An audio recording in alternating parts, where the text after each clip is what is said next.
Pues vamos allá. Bueno, pues buenos días a todos. Bueno, faltan 3 minutos para la hora prevista.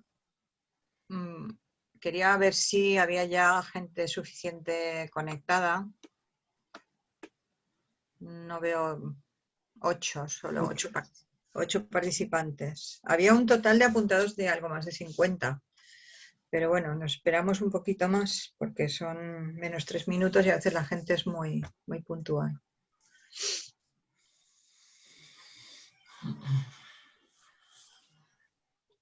Qué extraño, ¿no? Que haya solo 8. A veces uno se apunta y luego está un poco liado y al final siempre hay menos participación de la prevista, ¿no? Sí, a ver, yo no esperaba que los 50 o 50 y pico se conectaran, pero bueno, 8 es un poco limitado.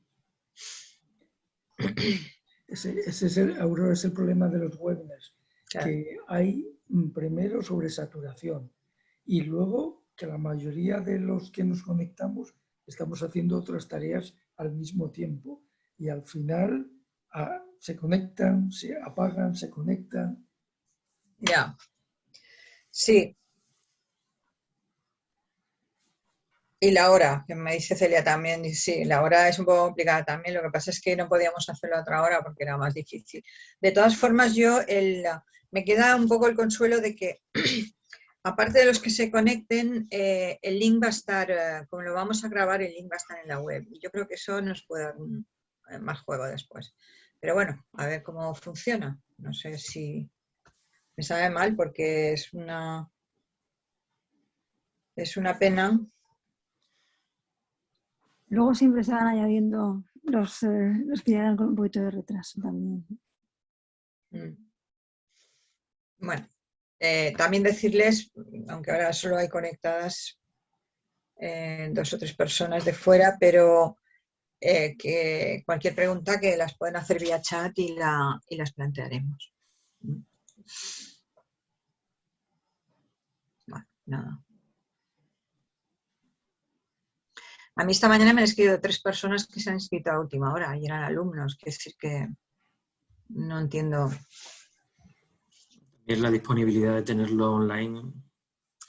Sí, pero es que no hemos descargado, o sea, no hemos hecho, porque el otro día lo estuve comentando con Celia, porque cuando me pidió la UNED me dijo, ¿vas a grabarlo? Y entonces pensé, digo, si le digo que sí, me desaparece la gente.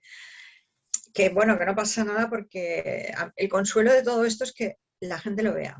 Y se va a hacer después publicidad también en las redes sociales y se va a compartir el link. Esto no hay problema. Pero precisamente no hemos dicho eso para evitarlo, ¿no? Pero bueno, da igual. Si en caso de que la conexión sea muy baja, ya tenemos 10. Bien, bueno, poquito a poco.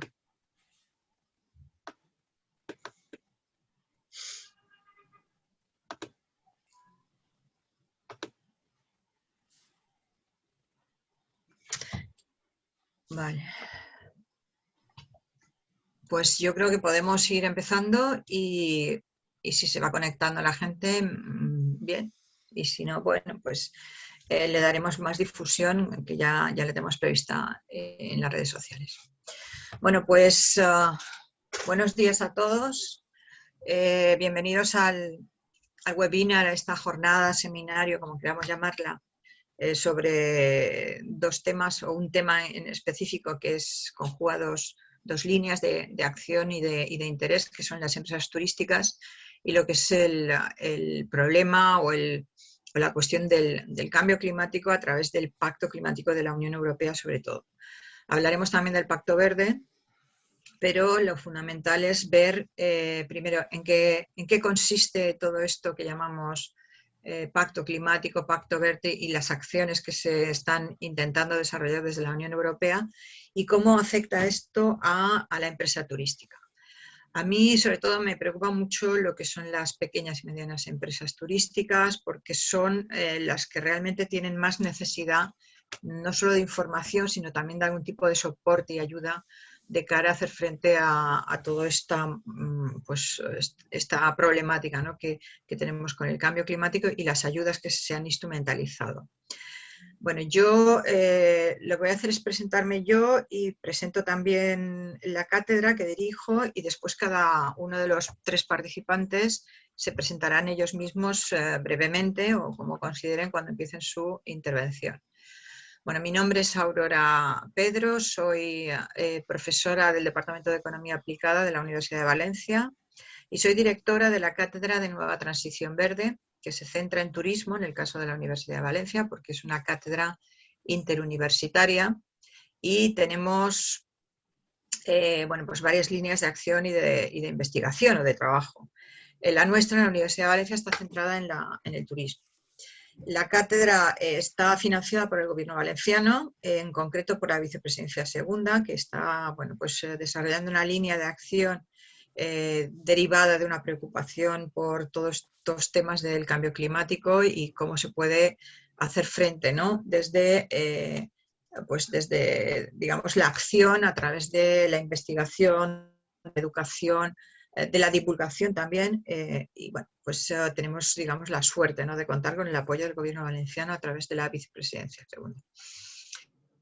Yo voy a dar paso ya al primer embajador. Bueno, como sabéis, tenemos 2 embajadores europeos por el cambio climático, o 2 embajadores de la Unión Europea por el cambio climático. No sé muy bien cómo es el título, a veces me puedo confundir. Tenemos, en primer lugar, va a participar Juan Carlos. Juan Carlos está participando desde Sevilla. Yo le agradezco mucho el esfuerzo que ha hecho, porque bueno, ha sido todo un reto el ajustar horarios del trabajo. Y después participará Carmen Márquez, que es embajadora de la Unión Europea por el Clima, y por último intervendrá Arturo Crosby, que es director de Forum Natura y bueno, pues uno de los grandes especialistas también en España de sostenibilidad, de turismo rural, de turismo verde, etc. Bueno, sin más dilación, para aprovechar un poco más el tiempo, presento ya, bueno, os doy paso a Juan Carlos y que se presente él mismo. Muchas gracias, Juan Carlos, por participar. Buenos días a todos. Ante todo, eso quisiera yo, Aurora, estar desde Sevilla ahora mismo. Ahora mismo estoy desde Ceuta. Vaya, no sabía. Dar las gracias más exótico todavía. Sí, dar las gracias a Aurora, desde luego, a la Universidad de Valencia, por supuesto, por la invitación. Presentarme brevemente, soy embajador del Pacto por el Clima, por la Comisión Europea, junto con Carmen.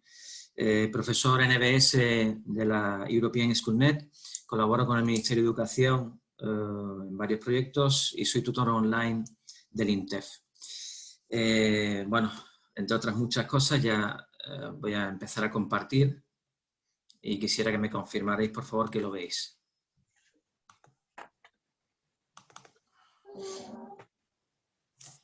Sí, yo sí. Sí se ve, sí, no hay ningún problema. Vale.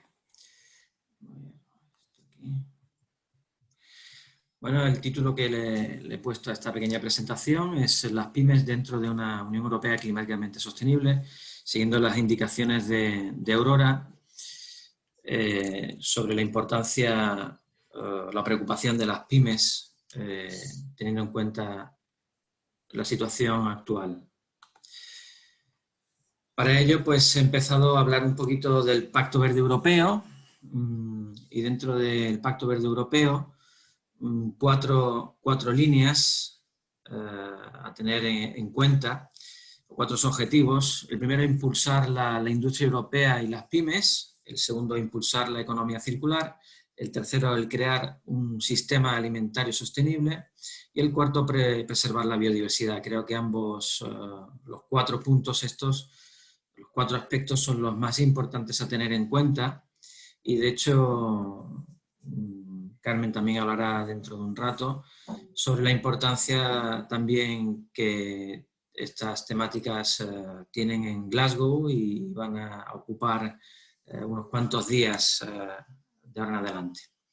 Empezamos con potenciar la industria europea y las pymes. Para ello tenemos que tener en cuenta que el 99% de las empresas europeas son pymes, con lo cual si no prestamos atención a este aspecto, difícilmente vamos a considerar su importancia, ¿no? Representa el 50% del PIB de la Unión Europea, con lo cual ello implica que la importancia que tienen es más que notoria. Son responsables de 2 de cada 3 empleos, con lo cual promueve también el empleo, lógicamente. Y la Comisión ha propuesto una nueva estrategia para las pymes dirigida a fomentar la innovación, reducir la burocracia y permitir un mejor acceso a las finanzas. Tenemos que tener en cuenta que, y aquellas personas que están relacionadas con la Unión Europea o que han tenido relación con proyectos europeos, la burocracia es algo a tener muy presente, ya que los trámites son, un poco tediosos, y si no tenemos claro los objetivos que queremos conseguir, prácticamente no vamos a acceder a este tipo de contenidos o temáticas, ¿no? Otro aspecto a tener en cuenta es permitir el acceso a las finanzas. La Comisión Europea y la Unión Europea ahora mismo creo que van a invertir o tienen pensado invertir una gran cuantía económica para potenciar la industria y las pymes, con lo cual creo que es el momento idóneo para que todas estas pequeñas y medianas empresas puedan aprovechar la situación y beneficiarse, ya no solo en Valencia, en la Comunidad Valenciana, sino a nivel nacional. Debemos tener en cuenta que en marzo de 2020 ya se empezó con una nueva estrategia industrial para Europa, que en noviembre, siguiendo ese calendario, se hizo una revisión de esa propuesta y que en mayo de este año se ha actualizado la estrategia industrial.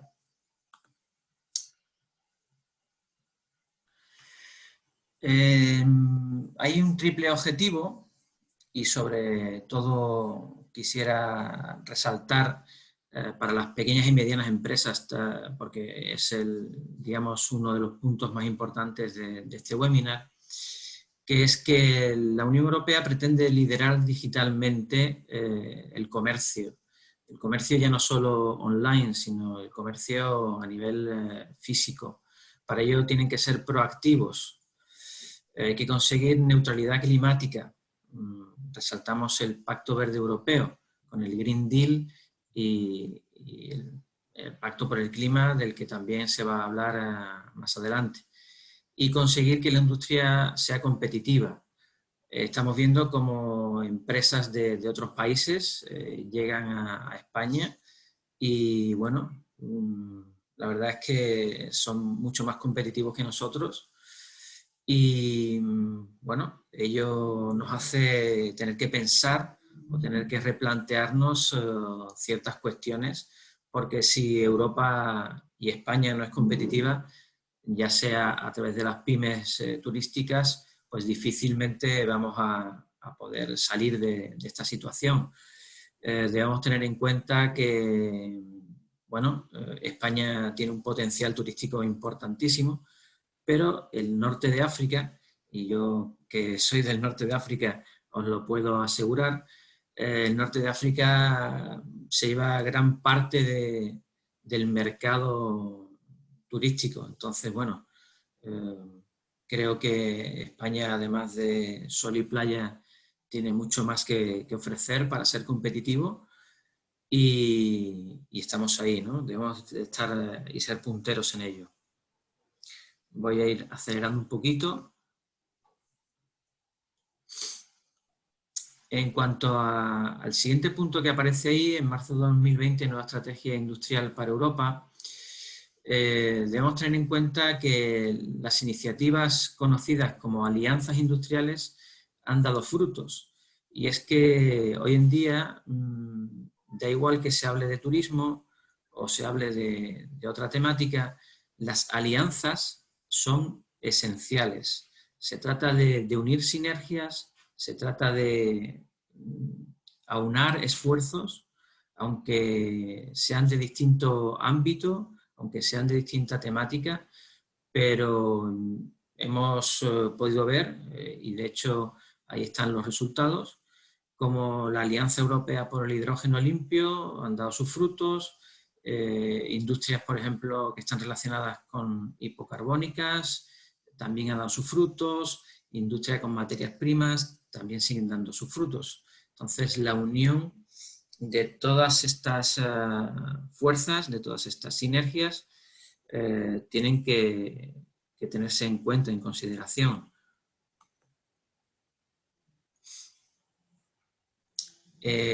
También tenemos seguir hablando de mayo de 2021, la actualización de la estrategia industrial.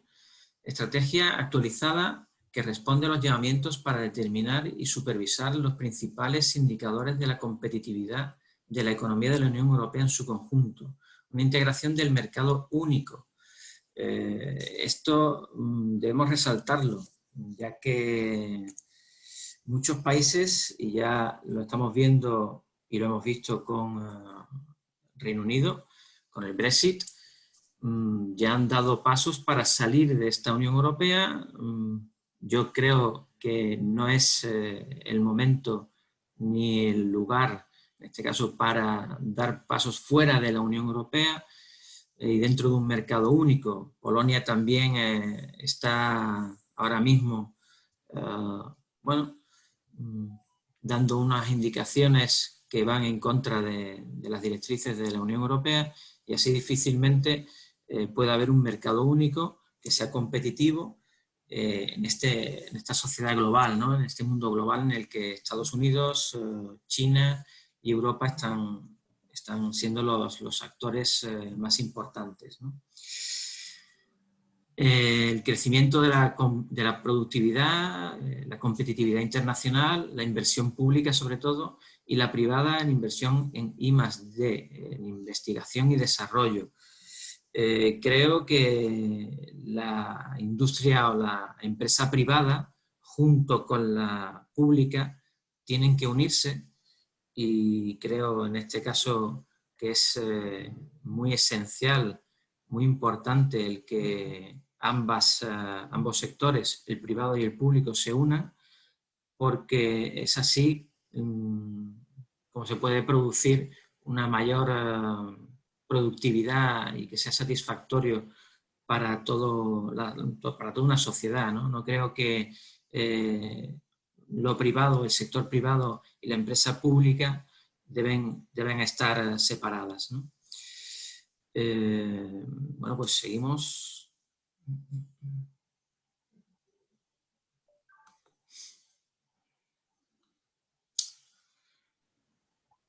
Bien, la Comisión Europea, entre otras cosas, propondrá un instrumento de emergencia del mercado único, una solución estructural para garantizar la libre circulación de personas, bienes y servicios en caso de crisis futuras. Debe garantizar una mayor transparencia y solidaridad y ayudar a hacer frente a la escasez crítica de productos mediante la aceleración de la disponibilidad de productos y el refuerzo de la cooperación en materia de contratación pública. Bien, en este aspecto debemos de resaltar hoy en día lo que está sucediendo con el traslado o la compra de materias primas, o la compra de microchips, como en medios de comunicación nacional se están haciendo eco de esta situación, y para ello la Unión Europea, la Comisión Europea, debe dar respuesta también.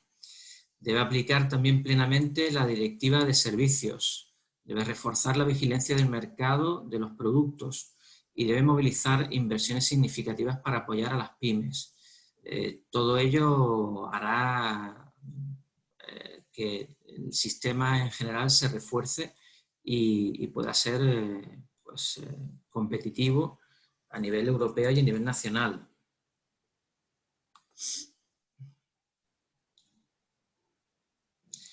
En cuanto a las pymes en Europa, podemos decir que hay 25 millones de pymes en Europa, que prácticamente el 50% del Producto Interior Bruto de Europa lo producen estas pequeñas y medianas empresas, ya sean empresas de turismo, ya sean empresas ecológicas, ya sean empresas tecnológicas, que 2 de cada 3 empleos son producidos por las pymes, con lo cual debemos de ayudar a este sector, y que el 50% de las pymes realizan actividades de innovación y desarrollo, sin el cual difícilmente un sector tan estratégico como es el turismo en España puede sobrevivir, ¿no? Bien, para ello la Unión Europea va a apoyar a las pymes en 3 ámbitos. Uno, el de transición sostenible y digital. La digitalización de las pymes es uno de los aspectos más importantes para ello. El 25% de las pymes de la Unión Europea se dedican a productos o servicios ecológicos y el 17% de las pymes han logrado integrar las tecnologías digitales frente al 54% de las grandes empresas. Son datos a tener muy en cuenta. Más que nada porque si no se suman, si no se aumenta este porcentaje, difícilmente se van a conseguir grandes resultados, ¿no? El segundo aspecto a tener en cuenta para las pymes sería el de hacer negocios libremente dentro y fuera del mercado único, sobre todo reduciendo la burocracia. Ya hemos mencionado anteriormente que todo aquel o aquella persona que haya estado involucrado en proyectos europeos sabe perfectamente que la burocracia es algo a lo que se tiene que enfrentar. Si bien la información es clara, pero pues esos trámites que se tienen que llevar a cabo algunas veces son tediosos, y teniendo en cuenta que se quiere fomentar también el joven emprendimiento, bueno, pues hay que ayudar, ¿no? Hay que ayudar para que esos jóvenes emprendedores también tengan acceso a esos negocios, que sabemos que es el mercado global, el mercado europeo, puede ofrecer pues muchas oportunidades. Y el tercer aspecto a tener en cuenta es el mejor acceso a la financiación.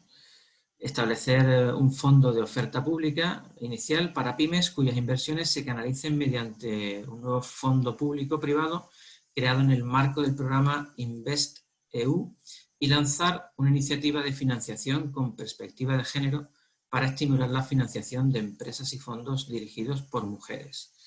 Este aspecto también se tiene que tener en consideración, ya que, bueno, muchas de las mujeres ocupan cargos directivos, y dentro de ello, pues, hacer que ellas puedan acceder a una financiación para sus pequeñas o medianas empresas.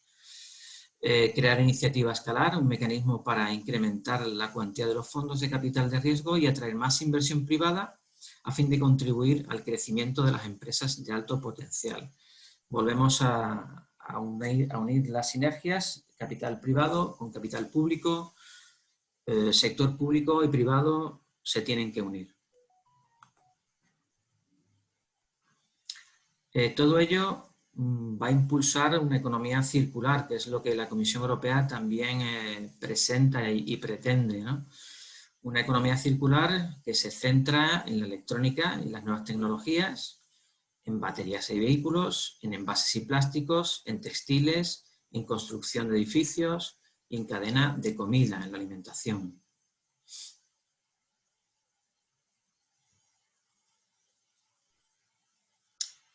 Una economía circular que hace que todo tenga sentido cuando una persona compra un bien o utiliza un bien de consumo y no solamente lo consume, sino que además lo vuelve a reutilizar.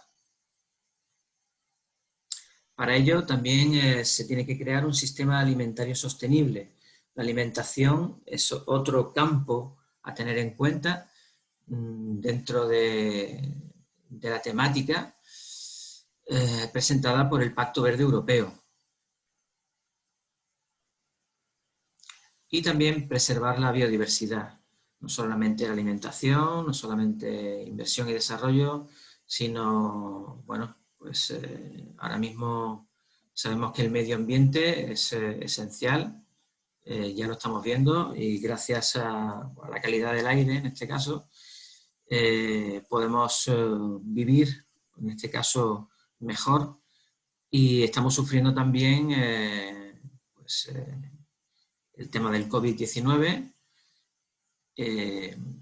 Hemos visto que este virus se traslada por el aire y vemos que el medio ambiente ocupa un lugar también ahora mismo más que notorio, ¿no? Los espacios verdes se están destruyendo, la calidad del aire, como he dicho, la calidad del agua, todo ello debemos de contribuir a su mejora para vivir en un entorno bastante mejor. Por último, sí me gustaría comentar, ya que estamos hablando de las pymes y demás, el Fondo de Transición Justa. Este Fondo de Transición Justa es algo que la Comisión Europea, el Pacto Verde Europeo, ha lanzado también para las pymes. ¿Y dónde se invertirá este fondo de transición? Ya hemos dicho que es un momento, yo creo que adecuado para que las pymes, las pequeñas y medianas empresas, puedan acceder a unos fondos que la Comisión Europea y la Unión Europea van a sacar adelante. Entonces, este Fondo de Transición Justa lo van a invertir en pequeñas, medianas y microempresas, así como universidades, instituciones públicas de investigación. Se va a invertir en innovación digital y actividades en áreas de educación e inclusión social, en energía limpia y asequible. Las renovables están ahí. Hablando de turismo también, las renovables ocupan un lugar importante. La producción de calor a partir de energías renovables, la movilidad local inteligente y sostenible. Ya estamos viendo cómo ciudades turísticas apuestan por movilidad eléctrica, por patinetes eléctricos que van por electricidad. Rehabilitación y descontaminación, restauración de tierras y reutilización, economía circular, la formación y el reciclaje, asistencia en la búsqueda de empleo y la transformación de las actuales instalaciones con altas emisiones de carbono. Estos son aspectos que debemos de tener en cuenta para poder acceder a este fondo de transición justa que la Comisión Europea está sacando adelante. En cuanto a la legislación que tenemos, pues bueno, debemos subrayar el reglamento del Parlamento Europeo y del Consejo por el que se establece el marco para lograr la neutralidad climática y se modifica el reglamento, el actual Pacto Verde Europeo, el reglamento sobre el uso de la tierra y la silvicultura, el Acuerdo de París de la COP21, ya estamos en la COP26, la nueva legislación sobre inversiones sostenibles y la transición hacia un sistema ecológico sostenible. Todos ellos están enlazados aquí y cualquier persona que esté interesada sobre esta temática podrá tener acceso, ya que esta pequeña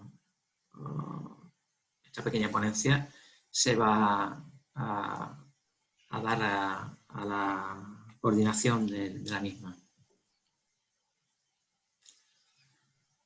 Por último, destacar pues, la temporalización que ha seguido la Unión Europea, la Comisión Europea, para llevar a cabo pues, este tipo de acciones que tienen ahora mismo pues, lugar, ¿no? Por último, esta pequeña bibliografía a la que tendréis acceso. Y daros las gracias por esta participación, por esta oportunidad. La ponencia sigue, pero la he acortado más, entonces si la coordinación del mismo está interesada, se la trasladaré para que puedan tener acceso todos aquellos asistentes vía online o vía presencial. Pues muchas gracias, Juan Carlos. yo agradecería si pudieras enviarme la presentación, incluso la versión larga, y a todos aquellos que, o incluso si me das permiso, también la puedo colgar, ¿no?, en la web de la cátedra, porque será más fácil que enviarla personalmente a cada uno de los que lo pidan. Yo creo que bueno, al menos has matizado, ¿no?, temas. Sé que has tenido muy poco tiempo y eso yo lo agradezco, la brevedad, pero básicamente te has centrado en los objetivos que tiene la Unión Europea y por tanto ahí hay una batería de documentación y de acciones, que es lo que nos interesa para las pymes, que puede ser muy interesante, ¿no? Yo creo que en un momento dado ideas sobre cómo aterrizar toda esta serie de propuestas y cómo, sobre todo, cómo conseguir fondos es la cuestión, ¿no?, que deben de partir desde las pymes, y el tema sería ya cómo ayudar digamos, a acceder a la financiación, porque como tú has dicho, uno de los grandes problemas de lo que es la financiación europea y en general Europa, porque para nosotros nos pasa igual, es el tema de la burocracia. Es demasiado pesada, demasiado agobiante. De hecho, hasta en la universidad, que tenemos oficinas, ¿no?, que nos dan apoyo y soporte, cada vez que queremos pedir un proyecto europeo, bueno, es que creo que hasta la oficina tiembla, porque una cosa es dar información y otra cosa pasar a la acción de pedir ayudas, ¿no? Entonces, sí, yo creo que es uno de los grandes problemas que debería centrarse la Unión Europea, ¿no?, aligerar por lo menos esa burocracia para las pymes, porque si no, no se va a hacer nunca operativo y flexible. Sí, la información realmente está bastante clara, pero como digo, toda aquella persona, ya sea docente o no docente, o una pyme o lo que fuera, ¿no?, que quiera tener acceso a una información de la Unión Europea, los trámites algunas veces realmente son bastante largos y bastante tediosos. Entonces, bueno, este es un aspecto a tener en cuenta, porque puede hacer y puede crear el efecto inverso, ¿no? El no estar interesado en algo que quizás realmente pues, pueda ser realmente muy interesante, pero claro, dado que tienen que invertir bastante tiempo en cumplimentar trámites burocráticos, yo creo que es un aspecto, y Carmen, que ha estado ahí y que sabe perfectamente de lo que hablo, creo que puede ir en contra de solicitar ayudas que realmente son atractivas para la pequeña y mediana empresa, para la docencia en general, para cualquier sector en particular, ¿no?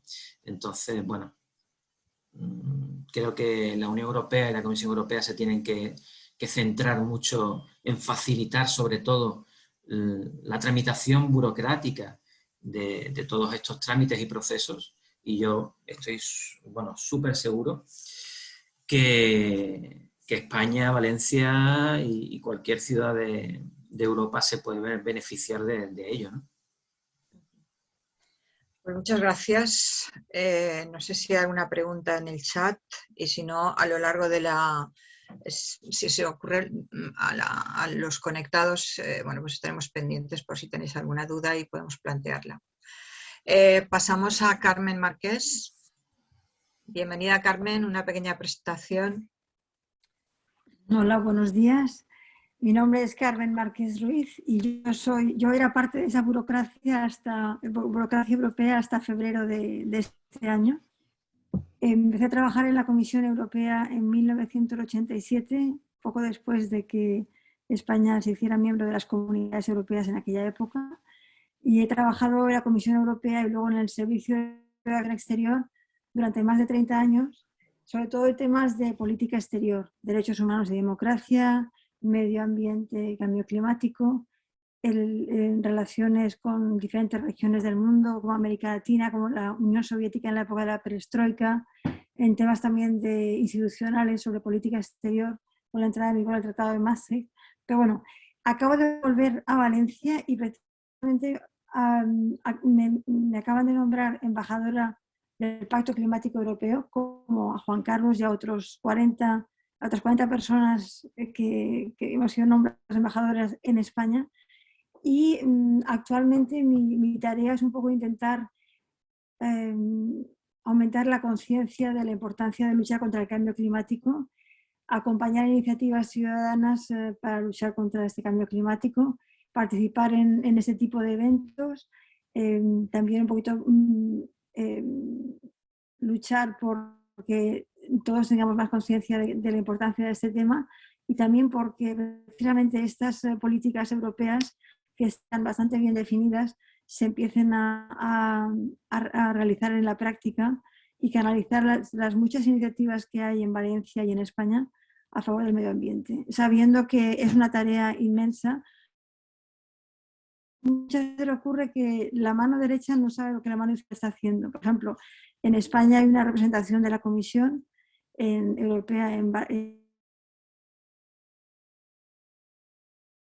diferentes provincias españolas y hay una serie de herramientas y de posibilidades que no siempre se utilizan, ¿no? Y mi proyecto como embajadora es precisamente ese, el facilitar la conexión entre Bruselas, Madrid y Valencia. Pero quisiera pasar un poco al tema de mi intervención y es que quisiera un poco presentaros el Pacto Climático Europeo y ponerlo en conexión con el Pacto Verde Europeo que ya Juan Carlos lo ha presentado y Arturo os lo detallará con más pormenores, y hablaros de la COP26, de la reunión que está teniendo lugar en Glasgow, para un poquito ver de qué forma puede afectar la tarea la actividad del turismo.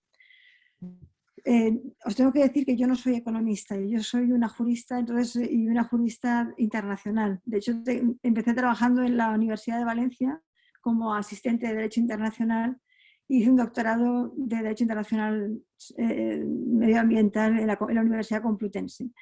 Y entonces tengo una tendencia más a hablar de conceptos generales, o sea que igual en materia de financiación no seré la persona más útil, la persona que os pueda ayudar más, pero sí os puedo encauzar hacia las instituciones o los actores que os pueden ayudar. En primer lugar, quisiera explicar qué es el Pacto Climático Europeo, porque hay tantos pactos. A ver, un momentín que voy a compartir la pantalla.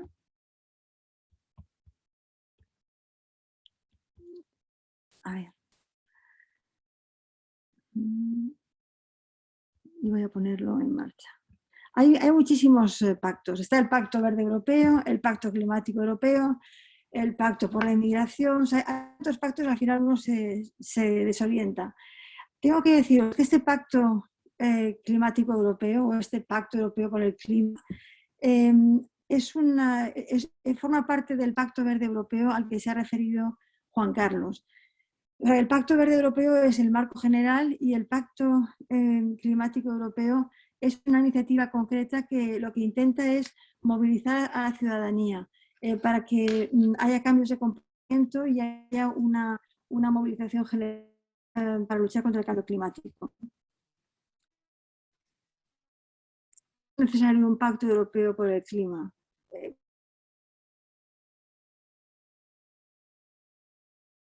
Está ocurriendo aquí y ahora, no hay más que pensar en todos los incendios, las inundaciones que este verano en todos los rincones del planeta. Las cuenta que ya no es un problema del futuro, es un problema del presente y entonces es necesario movilizarse. Y en el fondo se trata de un problema existencial.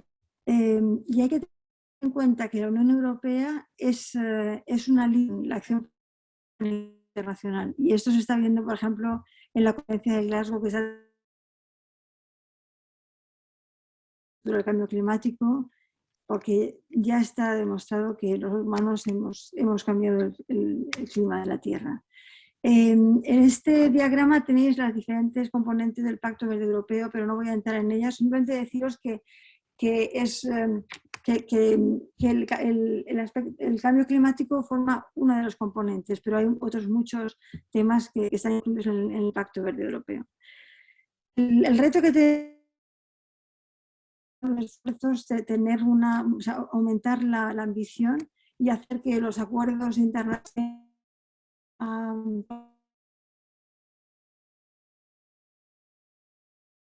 actividades que limiten el aumento Carmen. de la temperatura. Carmen. Perdónate, es que ¿sabes? Se está yendo tu voz. No sé qué está fallando como la conexión. ¿Me oyes? ¿Mejor ahora o no? O quizá me cambio de sitio. ¿Está mejor ahora? Bueno, la solución es trabajar juntos y para eso está diseñando el Pacto Climático Europeo, para movilizar tanto a los gobiernos, a las entidades locales, a las empresas, a las organizaciones no gubernamentales, a las universidades, a los jóvenes.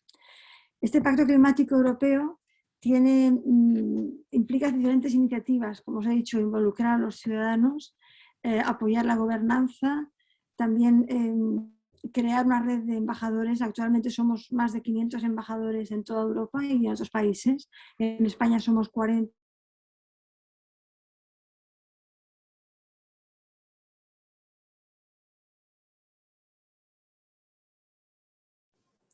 Carmen, seguimos perdiendo tu sonido. ¿Puedes mirar si es la conexión o si te puedes acercar más al micrófono o algo? Porque no sé lo que falla.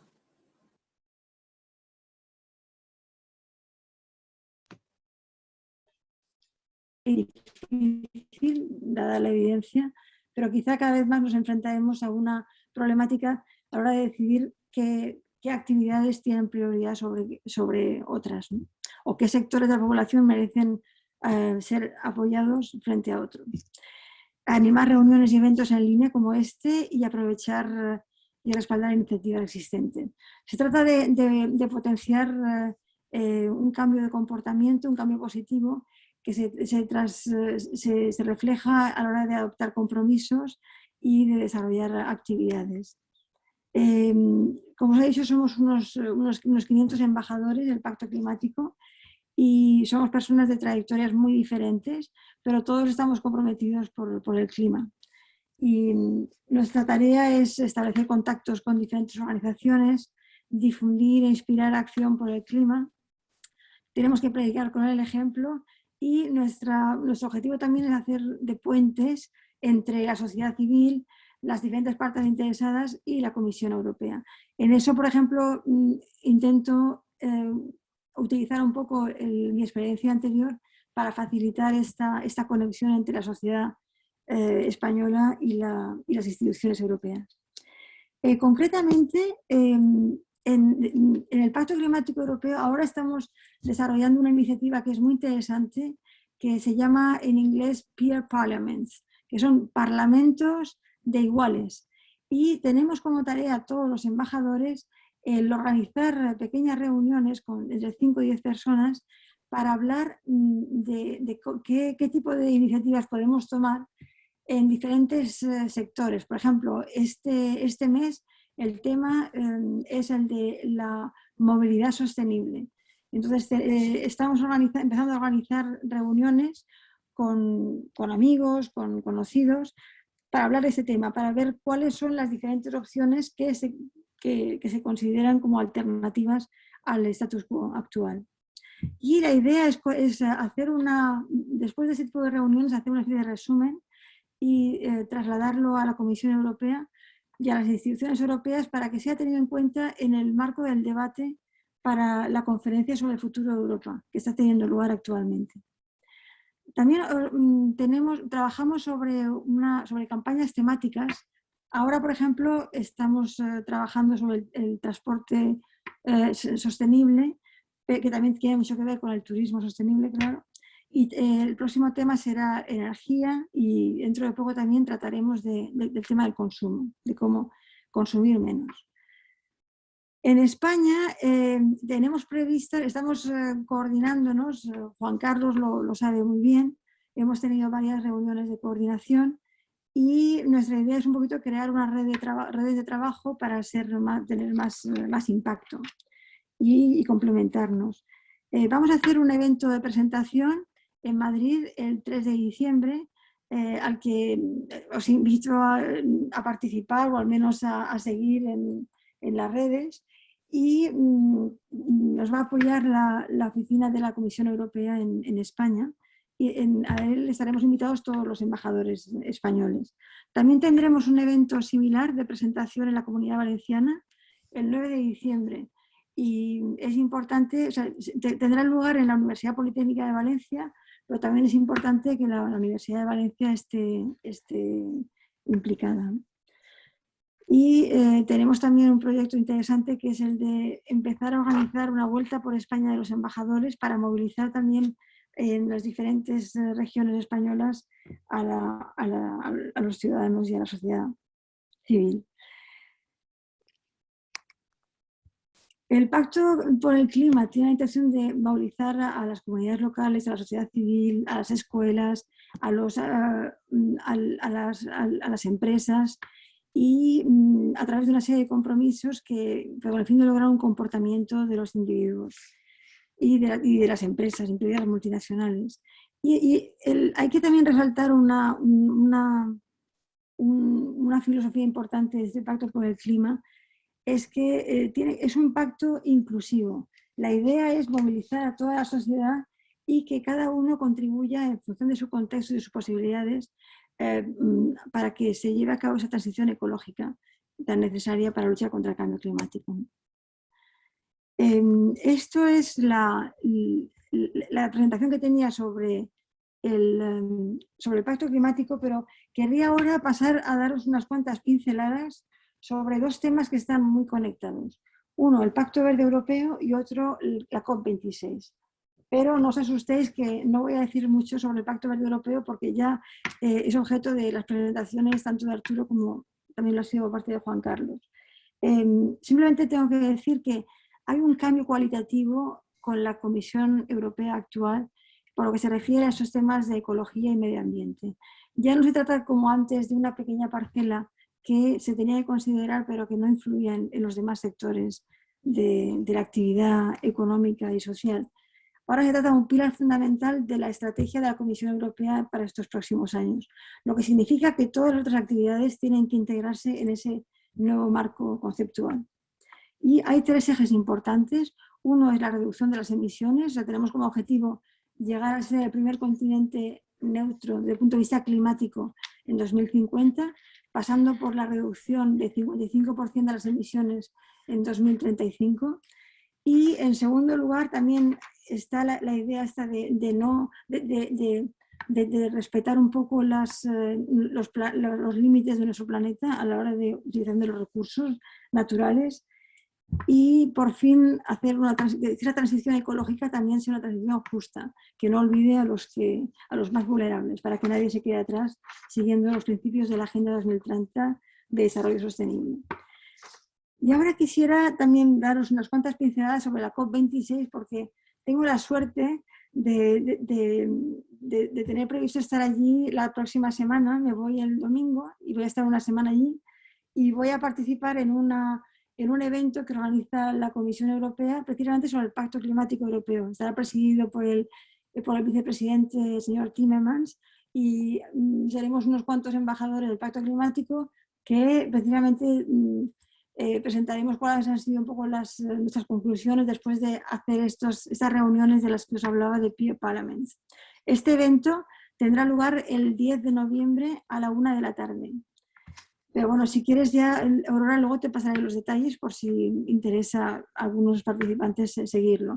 Y el título es cómo escuchar, cómo hablar y cómo actuar. Y cómo llevar las voces de la ciudadanía a la COP. Pero quisiera hablaros de la COP en sí misma porque muchas veces se habla de ella, pero hay ciertos términos que no están muy claros. ¿Qué es una COP? Una COP es la abreviación de Conference of the Parties en inglés, o sea, la conferencia de las partes contratantes. En este caso, son las partes contratantes del Convenio Marco de Naciones Unidas sobre el Cambio Climático. Hay muchísimas COPs en la escena internacional, pero esta es la COP más famosa porque es la que atrae más atención mediática. Y hay que tener en cuenta que la última COP, la COP25, tuvo lugar en Madrid hace 2 años y que la COP26 hubiera tenido que tener lugar el año pasado, pero por el COVID se retrasó. Y también es interesante saber que la COP de Madrid fue una oferta que hizo el gobierno español para salvar el proceso, porque en teoría tenía que haberse realizado en Chile, pero Chile en ese momento se encontraba con enormes protestas sociales y al final no pudo organizar esta conferencia, que supone un gran esfuerzo logístico para acoger tantísimas personas que acuden a esta reunión. ¿Y cuáles son los objetivos de la COP26? O sea, se dice 26 porque claro, es la número 26. La primera tuvo lugar en Berlín en los años 90. Entonces, los objetivos de la COP26 son 3. En primer lugar, aumentar la ambición mundial en los esfuerzos de reducción de emisiones de gases de efecto invernadero. Como sabéis, hay un objetivo que está reflejado en el Acuerdo de París, que es un acuerdo de desarrollo de ese convenio, de esa convención marco de la que se hablaba, y en el Acuerdo de París se establece el objetivo de no superar el aumento de 2 grados de temperatura y idealmente pues llegar como máximo, llegar si puede ser al 1,5, o sea, a un aumento de 1,5 grados. Siquiera ese objetivo, que es un objetivo bastante modesto, teniendo en cuenta las necesidades y teniendo en cuenta cómo está el patio, ese objetivo está cada vez más lejos de ser, es más difícil de alcanzar. Por eso es necesario aumentar esta ambición mundial. En segundo lugar, hay que aumentar también el esfuerzo mundial para la adaptación al cambio climático y la financiación. Adaptación al cambio climático es un término que se contrapone al término de mitigación del cambio climático. La adaptación ya presupone que el cambio climático está teniendo lugar y entonces nos tenemos que adaptar. Nos tenemos que adaptar para proteger nuestras vidas, nuestra sociedad, nuestra economía, nuestras infraestructuras, nuestra forma de vida. La mitigación se refiere precisamente a lo que hay que hacer antes, o sea, intentar reducir las emisiones, ¿no? Entonces, nos estamos ya dando cuenta que no basta con hablar de mitigación, hay que también concentrarse en esfuerzos de adaptación, porque el cambio climático ya está aquí y tenemos que defendernos y adaptarnos a él. Y eso también supone financiación, que es un apartado muy importante y muy delicado en las negociaciones internacionales que tenemos actualmente, porque hubo un compromiso de que hubiera 100 billones de dólares que tenían que aportar los países desarrollados a los países más pobres para ayudarles a hacer frente a ese cambio climático, y en los últimos años ese compromiso no se ha cumplido. Entonces se trata un poquito de retomar la discusión para que esos compromisos se cumplan. Y por cierto, hoy Biden ha hecho un anuncio en el que decía que ya el próximo año, en el 2022, se llegará a la cifra prevista. Tercer objetivo es desarrollar un artículo del Acuerdo de París, que es el artículo 6, que es importante de cara a la transparencia de los compromisos de cada país y de ver hasta qué punto se está cumpliendo, o sea, se está cumpliendo en realidad los compromisos que se han hecho. Y en el fondo es un artículo bastante importante para garantizar la aplicación efectiva del Acuerdo de París. Bueno, ¿y quién participa en la COP? Pues tenemos en primer lugar los gobiernos, que son los que realmente negocian, son los que realmente llegan a acuerdos que tienen un valor jurídico, un valor político a nivel nacional, pero también cada vez más tenemos una especie de diplomacia del siglo XXI, en el que tienes grandes empresas, tienes entidades subestatales, como a lo mejor, por ejemplo, el gobierno de California o la Generalitat catalana o la región italiana, o un ayuntamiento, por ejemplo, los ayuntamientos de las grandes ciudades participan de forma regular en estas COPs. Yo, por ejemplo, hace unos meses estuve comprobando cuál era la participación de instituciones valencianas en esta COP y la verdad que me quedé bastante decepcionada. No creo que hayamos participado de forma significativa y eso creo que es una asignatura pendiente que tenemos que tener en cuenta para la próxima COP. Porque, por ejemplo, las universidades también participan. Yo sé que la Universidad Politécnica de Madrid ha participado, pero no participa ninguna universidad de Valencia que a mí, o sea, con la información que tengo a mi disposición.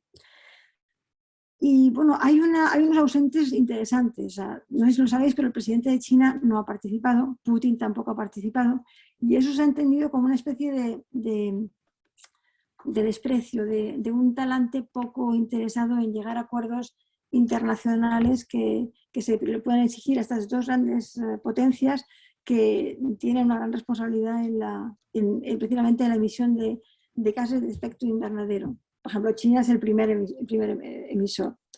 ¿Y por qué es especial esta COP26? Todo el mundo está hablando de ella.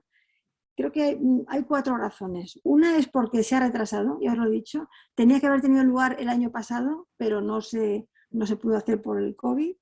También es la COP que ha acogido de nuevo a Estados Unidos. Con Donald Trump, Estados Unidos salió del Acuerdo de París. Fue una hecatombe a nivel de personas como yo que estábamos trabajando en temas de relaciones internacionales y que creemos en el multilateralismo. El hecho de ver a un país como Estados Unidos abandonar el Acuerdo de París nos pareció una auténtica barbaridad. Biden ha hecho que su país vuelva al Acuerdo de París y por eso hay muchas expectativas sobre cuál será un poco la aportación de Estados Unidos a esta COP. En tercer lugar, hay una serie de compromisos nacionales que cada país tiene que presentar. Es libre de presentar lo que quiera, pero tiene que presentar algo. Y esta COP es la que tiene que revisar un poco cuál es se tiene que ver un poco el esfuerzo en su conjunto y comprobar si esos compromisos nacionales son suficientes para cumplir el objetivo de París. Y por último tenemos un informe reciente del panel de científicos sobre el cambio climático que fue publicado este verano, que desde luego dio un panorama bastante preocupante y sombrío. Simplemente os quería decir que hoy, por ejemplo, la COP más o menos se organiza de la forma siguiente. Hemos tenido los 2 primeros días con la cumbre de los líderes mundiales, en los que también ha hablado Pedro Sánchez, han hablado todos los líderes de los diferentes países, y luego ya tienes cada día un tema diferente. O sea, por ejemplo, el miércoles era finanzas, el jueves energía. Hoy, por ejemplo, es juventud y empoderamiento público. Y actualmente hay una gran manifestación ahora en Glasgow de todos los jóvenes y una manifestación sobre el tema de justicia climática. Pero para que sepáis que cada día hay un tema diferente. Y, por ejemplo, el tema de adaptación será el lunes, o el tema de naturaleza será, por ejemplo, mañana. Si queréis seguir la COP, hay una página web de la presidencia británica que tiene bastante información. Y bueno, y simplemente quería llevar un poco todas estas ideas al tema que os interesa, que es el tema del turismo sostenible y de las pequeñas y medianas empresas. Evidentemente, cuando uno pone en relación el Pacto Verde Europeo, la COP, el Pacto Climático Europeo y el turismo, pues evidentemente es necesario tener en cuenta el impacto que puede tener eso, por ejemplo, a nivel de transporte. O sea, tenemos una nueva política de transporte sostenible que va a afectar muchísimo el turismo. También la dimensión de energía, de ahorro de energía. También toda esa política a favor de la biodiversidad también está afectando al turismo. Yo, desde el punto de vista de las empresas turísticas, veo diferentes elementos sobre los que quiero también animaros a reflexionar. Por un lado es la responsabilidad de las empresas turísticas. O sea, tenemos que ser conscientes de que todos somos responsables. Entonces, una empresa turística va a tener que cambiar, que plantearse ciertos comportamientos. Por ejemplo, también hay una política importante que se llama la nueva Bauhaus europea, que requiere y también que ofrece oportunidades para financiación europea precisamente para ahorro energético de las instalaciones, de los edificios. O, por ejemplo, la política de economía circular requiere un cambio de un detalle pequeño. Por ejemplo, tener los productos de aseo en vez de botellitas pequeñas desechables con contenedores que se van rellenando. Pero también, como también ha subrayado Juan Carlos, el Pacto Climático Europeo, el Pacto Verde Europeo, o sea, la nueva política en materia climática europea y española también supone una gran oportunidad de financiación para las empresas españolas. porque efectivamente hay muchos fondos europeos que son disponibles, porque tienes los fondos habituales que están previstos en el presupuesto de la Unión Europea, pero además tenemos ese programa especial que tiene que ayudar a las empresas europeas en la recuperación del post-COVID, que tiene y ambos paquetes presupuestarios prevén que una tercera parte de sus fondos se destine a proyectos con un contenido de defensa del medio ambiente y de lucha contra el cambio climático. Pero como habéis dicho, es súper complicado acceder a esos fondos. Pero hay que tener en cuenta que quienes que es el gobierno nacional y el gobierno valenciano, en nuestro caso, los que gestionan todos los fondos del programa de recuperación post-COVID. O sea que hay que estar sobre todo muy pendiente de las páginas web de esas instituciones. También quería hacer la reflexión de que como empresas turísticas, el interés por el medio ambiente también es fundamental. No me hace pensar en lo que ha ocurrido en el Mar Menor estos últimos meses con la contaminación masiva de una zona que tiene un gran éxito turístico y que claro, eso al final afecta también a las perspectivas económicas de todo un sector turístico que se ha instalado en el Mar Menor. O sea que tenemos que empezar a pensar en actividades turísticas y económicas, pero que presenten esa posibilidad de sostenibilidad. Luego también va a haber un impacto a nivel de restricciones. O sea, por ejemplo, se habla cada vez más de prohibir los viajes cortos en avión cuando se puede ir en tren, eso en Europa. Eso también va a significar pues, cambiar un poco la forma de plantear un viaje, tanto a nivel de individuos como a nivel de empresas turísticas.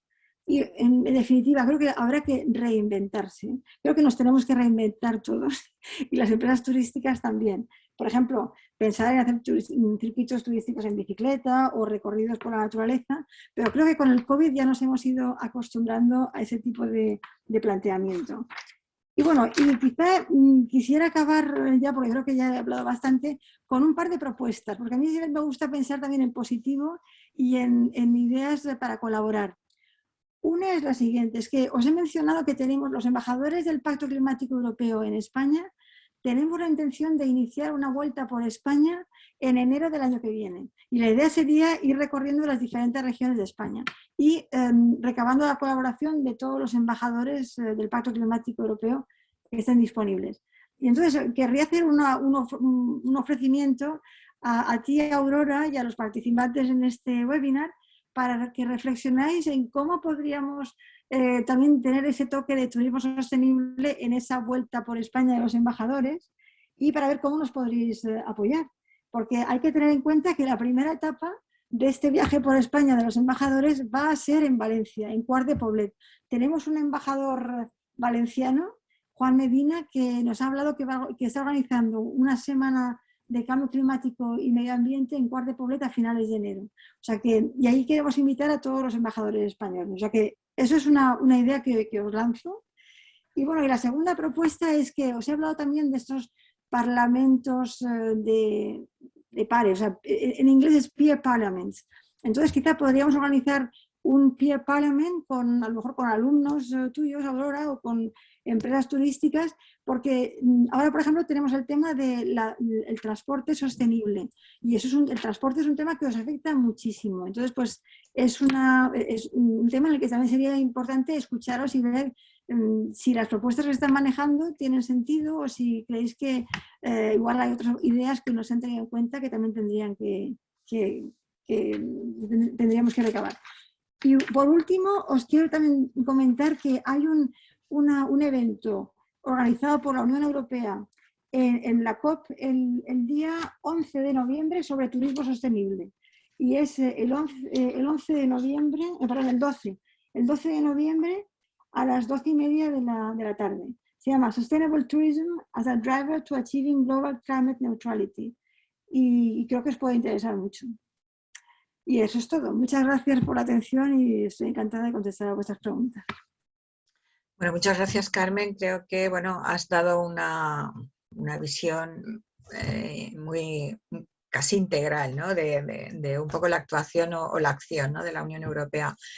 A mí me llama la atención cuando hablamos de pacto de turismo, de qué se puede hacer, de reducción de emisiones, de de transporte, o sea, todas estas cosas que van saliendo y que afectan evidentemente al turismo y a la empresa. Pero me llama la atención una cosa, porque leyendo lo que es la prensa especializada en turismo, esta mañana, por ejemplo, sin ir más lejos, bueno, pues de alguna forma se detecta optimismo por un lado porque están volviendo a aumentar los vuelos, ¿no? Claro, por un lado está bien porque eso supone más turismo, pero por otro lado eso tiene unas emisiones que no están contempladas. Y si una cosa nos extraña a los propios expertos del sector es que precisamente el combustible aéreo no está gravado por ningún tipo de impuesto. Por eso tenemos vuelos tan baratos entre, pues, no sé, entre Valencia y Roma o Valencia y Londres o Castellón y Londres, ¿no? Entonces, de hecho, bueno, en algún momento el otro día en la web, en Facebook, en la red social, se publicó una noticia que decía que, bueno, que viajar desde Castellón hasta Londres era más barato que viajar de Castellón a Valencia. Y claro, yo me sorprendí mucho y no pude evitarlo. Tuve que poner un comentario y decir, bueno, y nos debemos felicitar por ello, porque creo que, a ver, aquí no nos estamos entendiendo entre lo que es la industria, la gran industria, y lo que es, digamos, el resto de actores. Es decir, si lo que queremos es más turismo internacional, eso pasa evidentemente por más vuelos que son muy contaminantes. De hecho, sabemos que la revista de Lancet en diciembre pasado removió, ¿no?, las tripas del sector al decir que las emisiones de lo que es la aviación habían subestimado en 2/3 partes, y eso es muchísimo. Eso por un lado. Y después el tema de los grandes buques, esto que llamamos bueno, los cruceros turísticos, ¿no?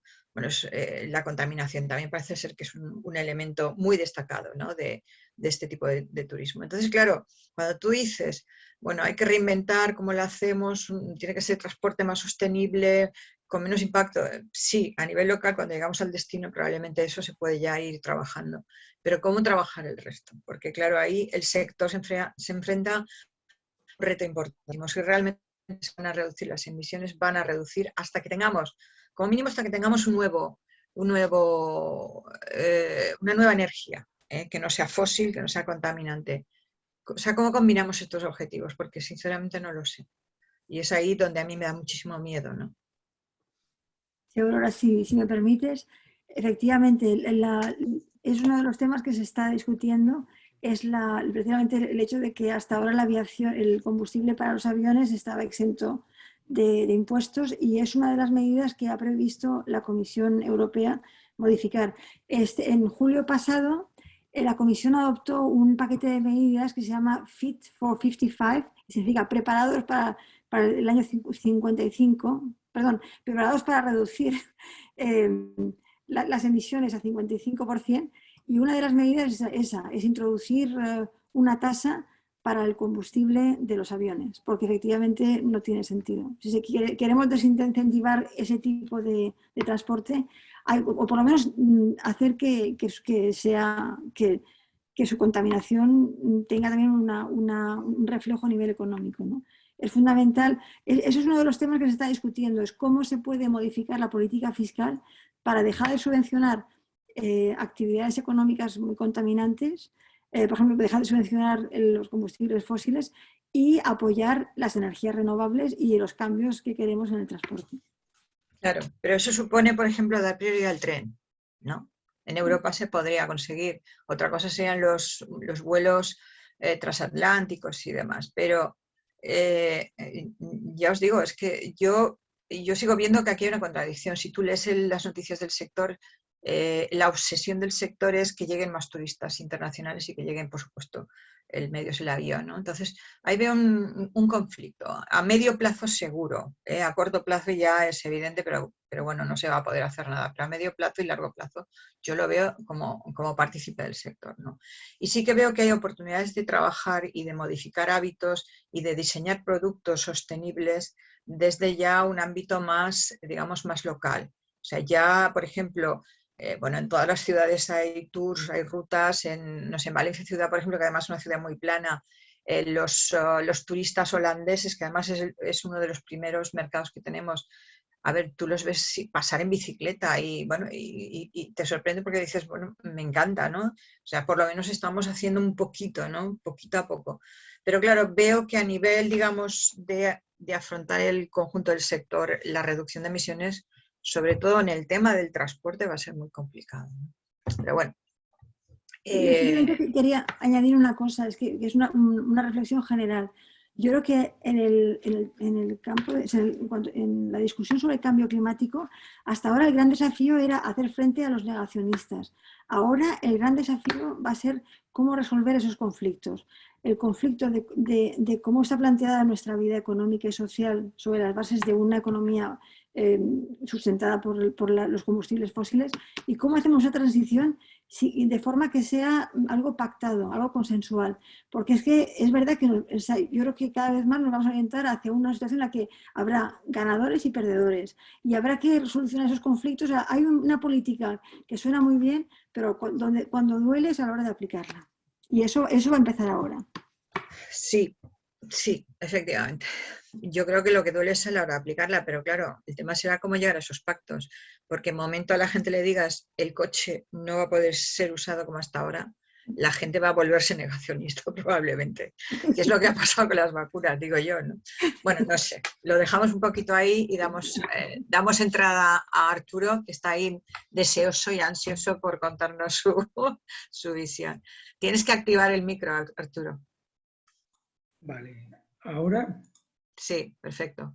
Vale. Preséntate un poco, en unos minutos, en unos segundos. En unos segundos. Bueno, soy Arturo Crosby y voy a intentar hacer caso a lo que me ha pedido Aurora, pero realmente me ha costado muchísimo. De hecho, tengo que hacer alguna variación, pero menos mal que tanto Carmen como Juan Carlos se han metido de fondo en el tema y esa parte me la voy a quitar un poco y yo me voy a centrar más en el tema, digamos, mucho más turístico relacionado con Pacto Europeo. Bueno, lo primero para presentarme es decir que mi formación académica es ambiental.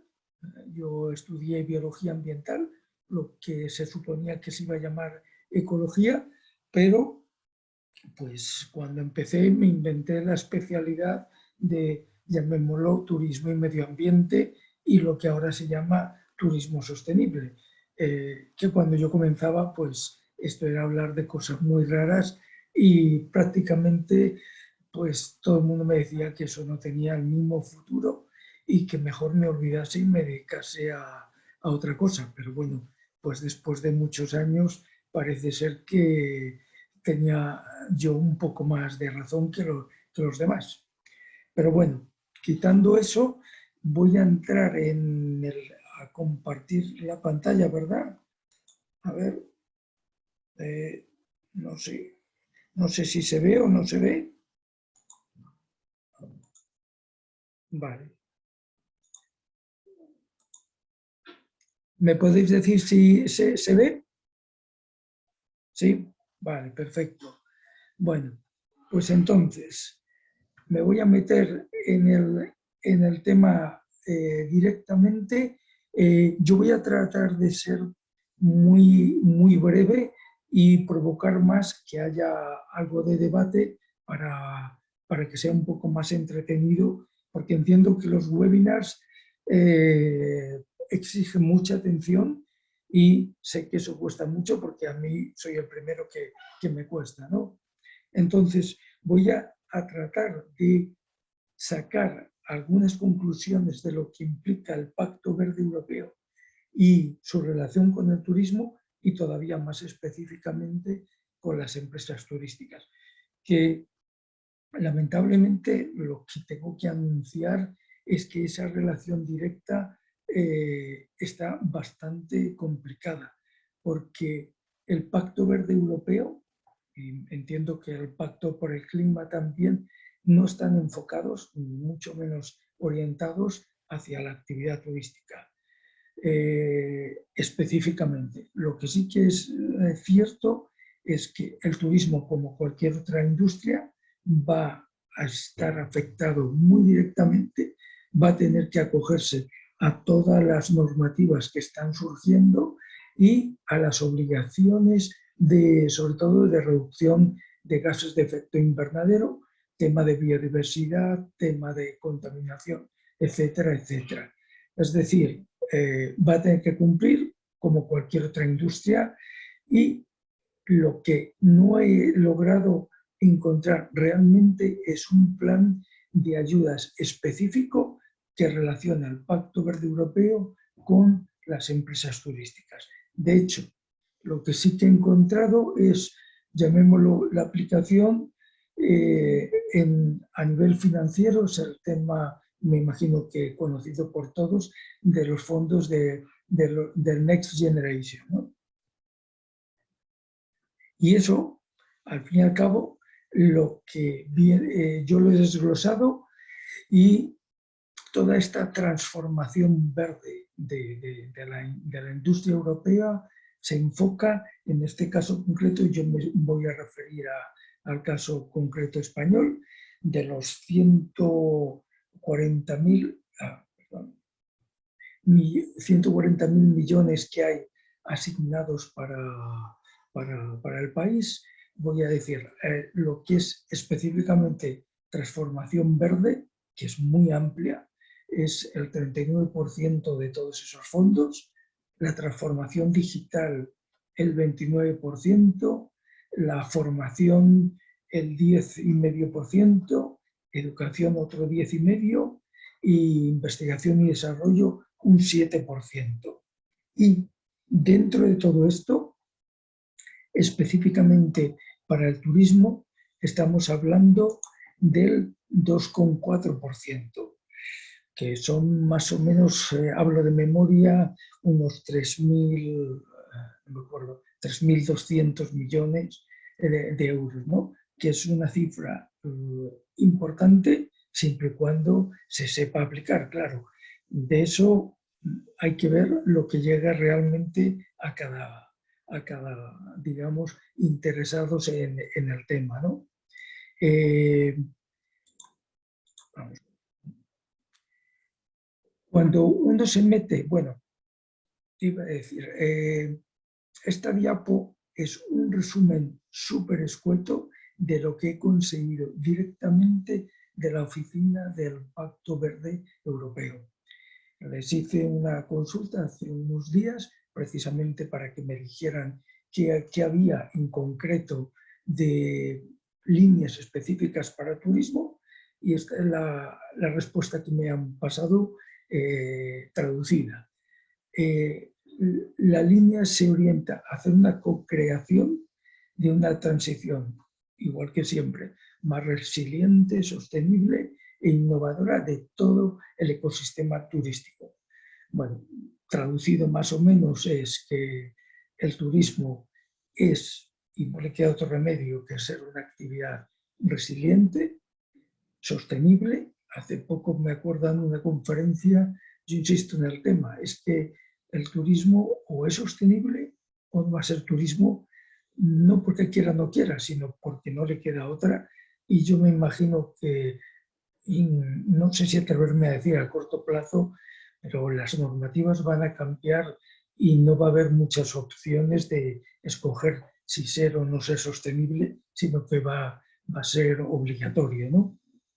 Y, obviamente, para ser resiliente y ser sostenible, o somos innovadores o es imposible conseguirlo. Repetir lo mismo que estamos haciendo durante todas estas décadas no va a llegar a esto, y vamos a tener que innovar sí o sí. Hay otra línea, es de visualizar los posibles escenarios de transición de todo este sector en el conjunto de la Unión Europea, y lo que está previsto, que es un dato que ya digo, tiene apenas 2 o 3 días, es que va a haber un foro en Ljubljana, en Eslovenia, para el próximo 16-17 de este mes, donde de alguna manera van a dar el salto para conseguir, digamos, toda proceso de co-creación con los diferentes actores y es una política que se va a hacer en los próximos meses. He querido también poner aquí, para ya no solo a nivel europeo, sino también tiene relación precisamente con la recién, la Feria de Londres, la World Travel Market, y he sacado tres frases que me han llamado la atención de una nota de prensa que han sacado, que nos está diciendo un poco la hoja de ruta de por dónde va a ir el turismo, ¿no? Tanto a nivel europeo como a nivel global. Bueno, aquí nuestro querido amigo Suran, el apellido no soy capaz nunca de decirlo, y no voy a tocar el tema de la pobre OMT, pero hay que decir, bueno, es un actor clave en el proceso y hay que tenerlo en cuenta. Y según la OMT, todavía más importante por su trascendencia hacia el turismo es la emergencia climática, incluso mucho más amenaza que es la propia, digamos, pandemia del COVID. Esto es algo que yo creo que sobran las palabras. Por otra parte, la WTTC suelta una frase que me parece también que lo resuma mucho. En el turismo no hay alternativa. O nos hacemos verde o estamos fuera de juego. Y luego, precisamente, el CEO de los Ratinson, de alguna manera nos está diciendo que hay que hacer comprender que el tema de sostenibilidad, el tema de cumplir objetivos verdes, no es solo para las grandes cadenas, sino que hay que convencer que cualquier empresa turística, independientemente de su tamaño, va a tener que apostar en la misma dirección. Un poco para tratar de reflexionar sobre el por qué se está actuando así y sobre todo por qué se va a actuar, lo quiero resumir en esta pequeña diapo. Como a mí no me gusta usar la palabra planeta, pero bueno, para que se entienda. Nosotros vivimos en un planeta que desde su origen hasta que se extinga, si alguna vez ocurre esto en el futuro, atravesamos una evolución y eso se traduce en un cambio global a todos los niveles. Dentro de ese cambio global, uno de los que más se identifican es el cambio climático. Cuando el cambio climático tiene un impacto serio en la actividad humana, en la economía, en la industria, en la sociedad en general, se puede denominar que estamos en una etapa de crisis climática, porque afecta realmente a la actividad humana.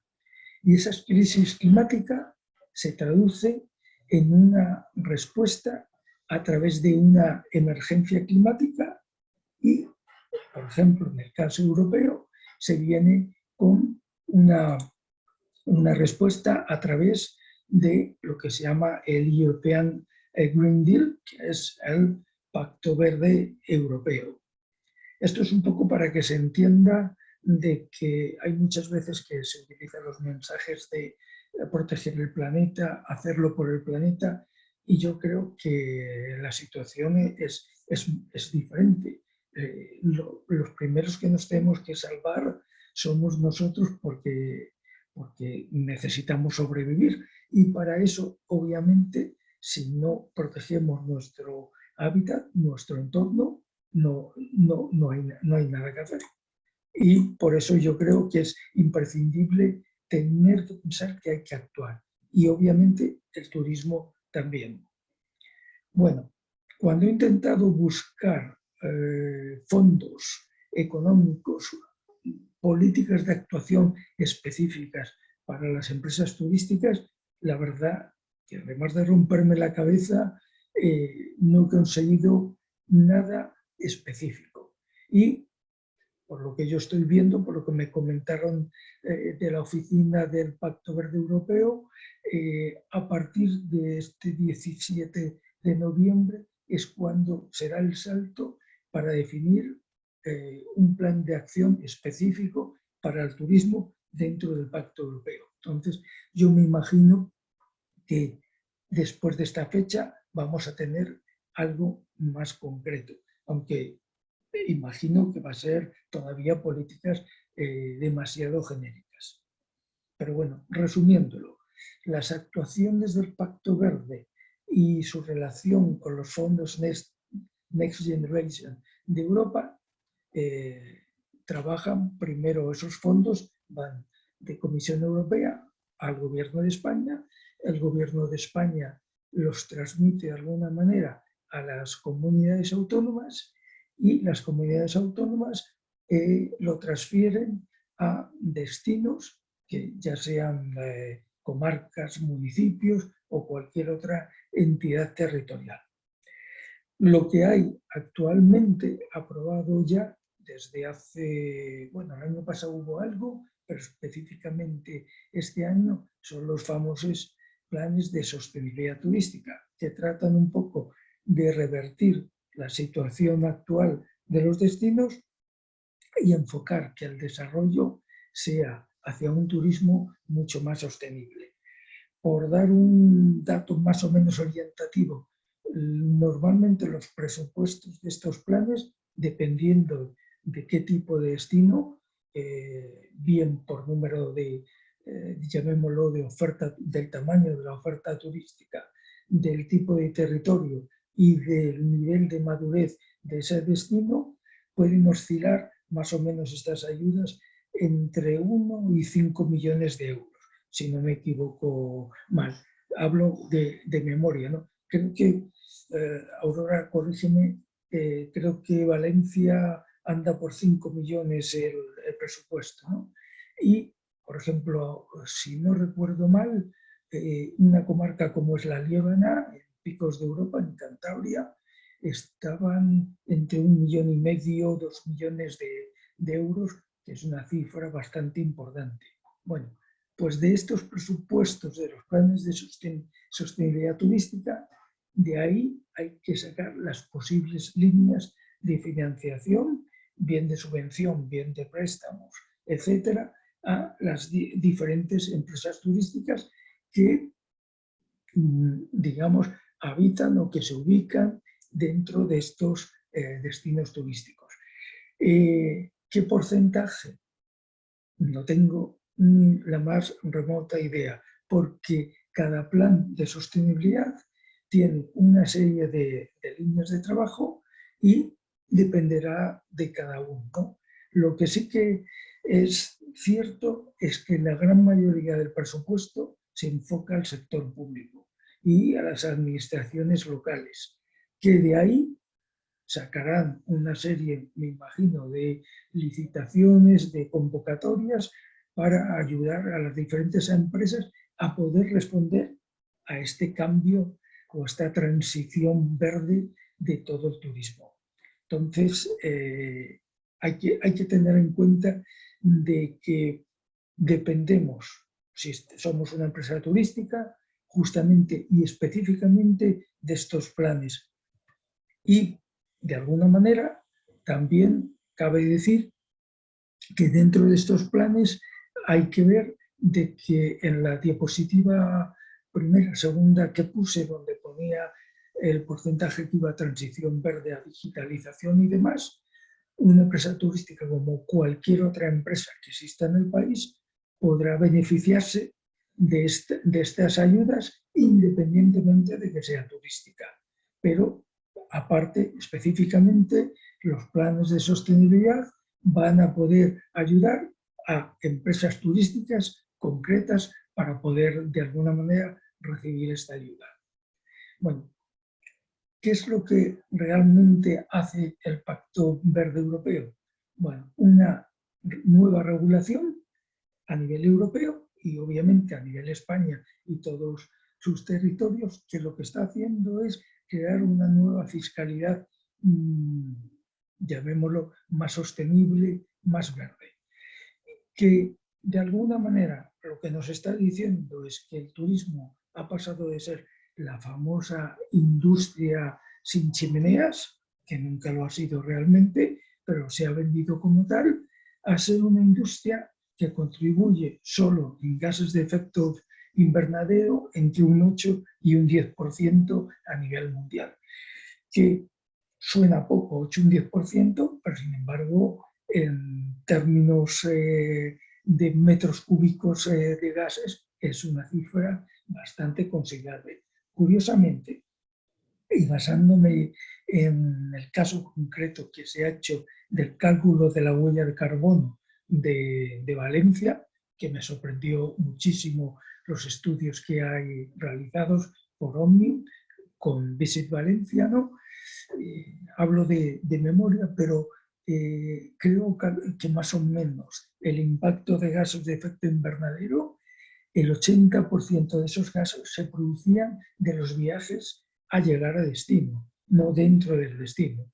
Es decir, que la principal fuente de emisión de gases contaminantes venían de aviones, como has comentado, Aurora, hace un rato, de vehículos, es decir, coches, autobuses, etcétera, barcos, etcétera.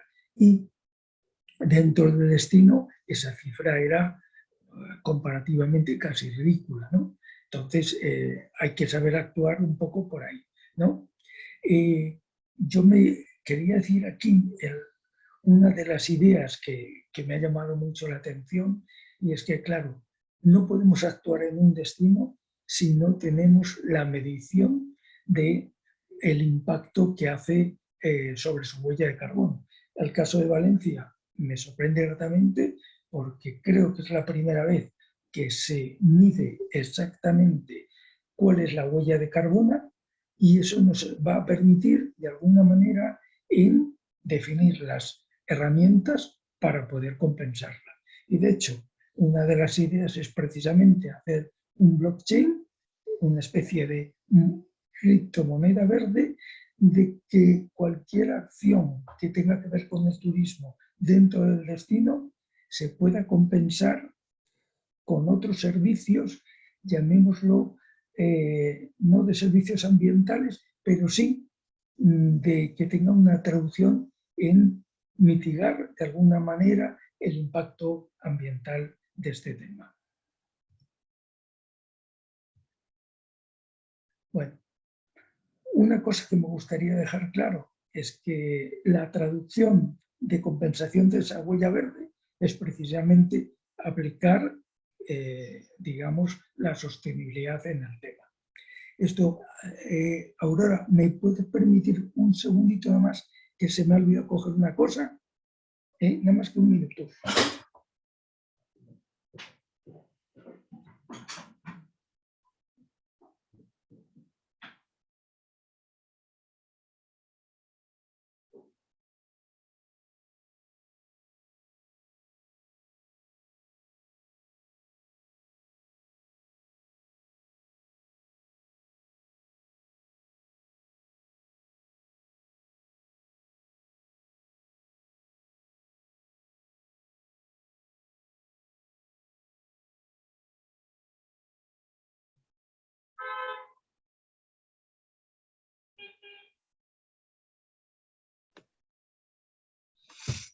Bueno, esperamos un momento a ver que se reincorpore Arturo. Creo que ya se oye. Vale, perdón. Imprevistos de última hora, que si no, no podía seguir con la presentación. Bueno, como iba diciendo, la respuesta, digamos, a todos estos impactos, sobre todo ambientales, en el turismo, se traduce por aplicar una hoja de ruta basada en la sostenibilidad. Y cuando hablamos de sostenibilidad, hay que, digamos, tener muy en claro qué implica. Y es algo súper fácil. Es aplicar un tipo de gestión eficiente de los recursos, de todos los recursos que están dentro de la cadena de producción o de valor turística. y asumir que estos recursos son finitos y que gracias a estos recursos podemos desarrollar productos y experiencias turísticas. Si de alguna manera no hacemos una gestión eficiente, estos recursos bien se deterioran, con lo cual todo el proceso de calidad va a deteriorarse también, o bien se pueden extinguir, con lo cual nos quedaríamos sin negocio turístico. Entonces, cuando hablamos de negocio y hablamos de un mínimo futuro, estamos hablando de que o somos sostenibles o no tendremos ningún tipo de futuro, porque, como he dicho, si los recursos se deterioran o simplemente desaparecen, nos quedamos sin turismo. Y de alguna manera, las empresas turísticas deben de asumir que su gestión tiene una trascendencia en su propio negocio. Y, bueno, antes se ha comentado, pero una de las acciones que además, por cierto, cualquier mejora ambiental, cualquier mejora ecológica en una empresa turística se traduce en mejora de la rentabilidad y en aumentar la competitividad. Yo voy a aclarar aquí algo que siempre se olvida. Parece ahora que en los últimos 2, 3, 4 años más o menos, cuando uno va a una feria turística o cuando uno ve una web de cualquier destino turístico, todo el mundo habla de que son destinos sostenibles, de que son destinos verdes, etcétera, etcétera, etcétera. Y el objetivo de desarrollo siempre se enfoca a ser sostenible y para mí, en mi opinión, es uno de los mayores errores que se están haciendo.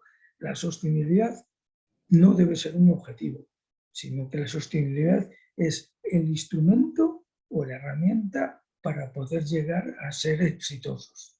Es decir, que si queremos vivir del turismo, siendo un destino turístico, o somos sostenibles o podremos vivir un par de años, 3, 4, pero luego esto se nos va a volver en contra. Esto es como el ciclo de vida de un destino, ¿no? Cuando llegamos a ese punto donde podemos entrar en la fase de declive, en rejuvenecimiento o seguir en la línea.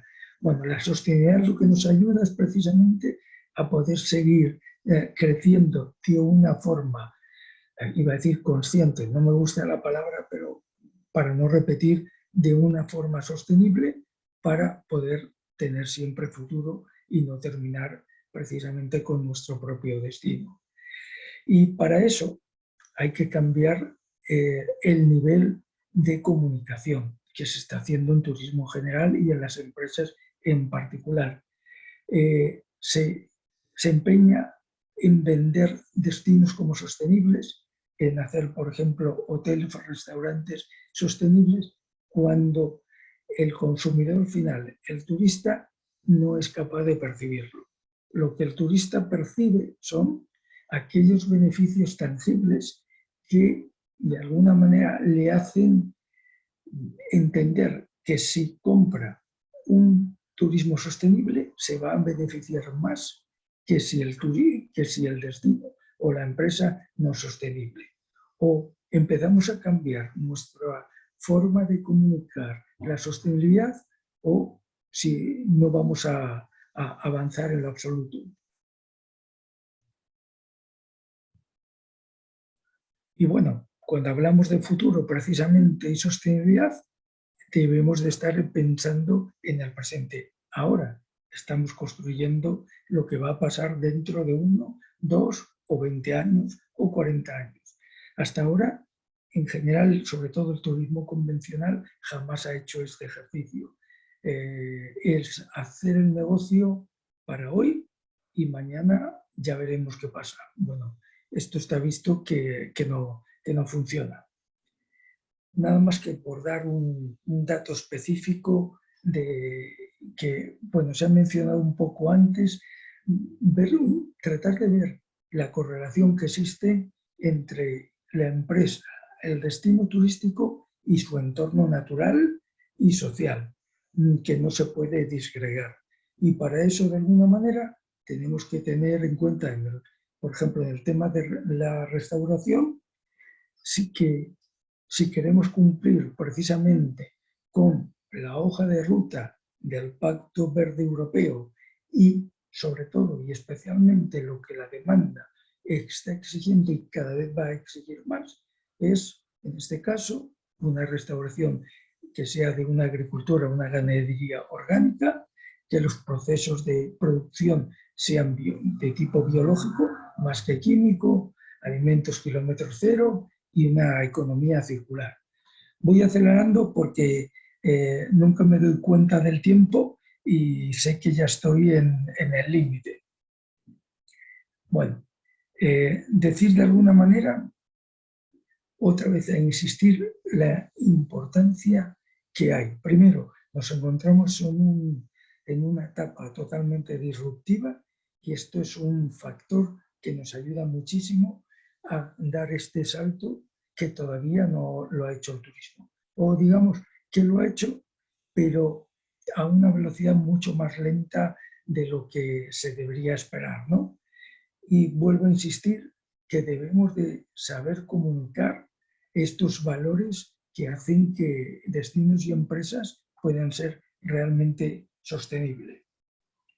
Bueno, y quizás nada más que terminar con dos, ya pronto, para aplicar sostenibilidad tenemos que hacerlo o pensar siempre en función de las personas, las empresas y los gobiernos, es decir, a todos los actores que tienen, digamos, algo que ver. Pero las personas son claves. Sin las personas no se puede conseguir absolutamente nada. Y las personas son nuestros visitantes, la comunidad y los trabajadores. Al fin y al cabo estamos hablando de los tres pilares del desarrollo sostenible y del turismo sostenible. Bueno, nada más que hacer una pequeña propuesta. Si queremos realmente llegar a un turismo sostenible que pueda cumplir con estos retos del Pacto Verde Europeo, tenemos que empezar a cambiar la cadena de valor del turismo convencional y enfocarla hacia un turismo sostenible a través de introducir, por ejemplo, elementos que generen valor añadido de tipo verde, sociales, pero a la vez que sean competitivos y cambiar el proceso de gestión. Esto realmente es vital. Hay que empezar a cambiar el diseño de producto y experiencia turística enfocado hacia esta concepción mucho más verde. Por último ya, simplemente, cuando hablamos de turismo sostenible, apostar más por, de alguna manera, de invertir en aquellos elementos que sean mucho más perceptibles para el consumidor final. Es decir, tener un ROI mucho más enfocado en esta línea. Y ya para terminar, pues para quienes nos escuchen de alguna manera o para quienes nos vean posteriormente, dar un mensaje de que es mejor hacer algo que pensar en que es muy difícil y esto va a tardar mucho y entonces lo dejamos. Aquí simplemente he puesto una fórmula matemática que cuando lo vi la primera vez me sorprendió y que ayuda a traducirlo a cualquier persona. Y es que simplemente el hacer ese 0.1% más de 1, tenemos 37 veces más fuerza que sin hacerlo. Traducido simplemente que para hacer algo hay que dar el primer paso. Y si queremos realmente responder a este reto verde europeo y en general tenemos que dar nuestro primer paso como empresa, como profesionales y como parte de la administración. Y corto aquí y lo dejo en preguntas. Muchas gracias. Muchas gracias, Arturo. Si puedes dejar de compartir la pantalla y ya nos vemos así todos. Estoy intentando, a hacerlo. Bueno, por lo menos. Que se me ha ido. Espera un momento. Bueno, ahora vamos a ver. Seguimos mientras tú lo localizas. Bueno, gracias a todos y gracias a ti, Arturo, por esta presentación. Yo creo que, a ver, has puesto también un poco el dedo en la llaga, porque es verdad que el tema de la financiación para el turismo es un tema, a ver, yo creo que reducido, sinceramente, para el peso que tiene el sector en la economía española. Pero que es verdad que hay otros elementos por donde entrar a la financiación, ¿no? Como por ejemplo la digitalización, el tema verde. Es decir, que aunque en los fondos estos de Next Generation el turismo se lleve el 2,4%, parece poco, pero si después miramos las oportunidades que abre la dimensión, digamos, verde, o la dimensión de formación, la dimensión digital o de I+D, podemos entrar en todos ellos, ¿no? A mí me sigue preocupando mucho el tema de cómo las empresas pueden, digamos, acceder a todo ello y cómo las necesidades que tienen las empresas pueden, digamos, ubicarse o derivarse a estos fondos. Desde esa perspectiva, lo que proponía Carmen era interesante, ¿no? El organizar algún tipo de peers partner, como eso, peers parliaments, peers to parliaments, algo así, que podría ser lo que nosotros llamábamos antes un brainstorming, en época de, digamos, buena de la OMT, que es un poco para ir detectando necesidades, ¿no?, de empresas y cómo vehicularlas, ¿no?, hacia los fondos de financiación. Y yo creo que ahí sí que podríamos jugar un papel interesante, ¿no?, en los próximos meses o años. Sí, aparte de todo, es que hay un problema siempre con todo lo europeo. Si ya la administración española es tremendamente burocrática, que es un dolor de cabeza, y lo digo porque he trabajado años intentando siempre conseguir proyectos y la verdad es que me he retirado ya de aburrimiento, porque en la última década o eres una empresa bastante grande, con mucho músculo financiero, que tengas unos recursos humanos, con un equipo casi especializado solo en cómo conseguir dinero, cómo responder a las licitaciones públicas, porque además es que muchas de estas licitaciones o ayudas te exigen digamos, una estructura que el 90% de las empresas turísticas no la tienen.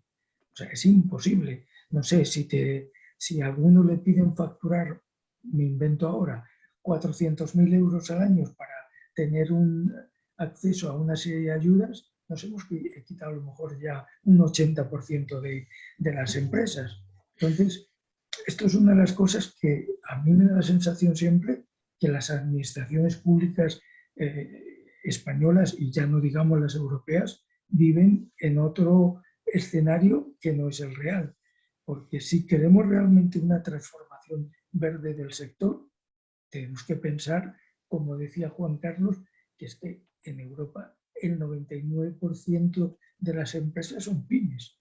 Y yo no sé qué porcentaje, ahora no me lo sé en memoria, son micropymes, a lo mejor de 2 o 3 empleados, que no pueden tener esa capacidad financiera para transformarse. Y es que la nueva legislación europea va a ser mucho más estricta a nivel verde y va a exigir cambios.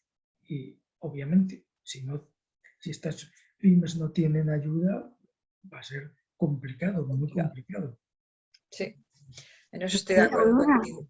Sí. Quizás querría añadir algo y desgraciadamente me tendré que ir, pero estoy de acuerdo con lo que acaba de decir Arturo. Es cierto que la burocracia, tanto europea como nacional y local, tiene un nivel muy, muy alto de complejidad y de poco realismo con respecto a las necesidades de las pymes.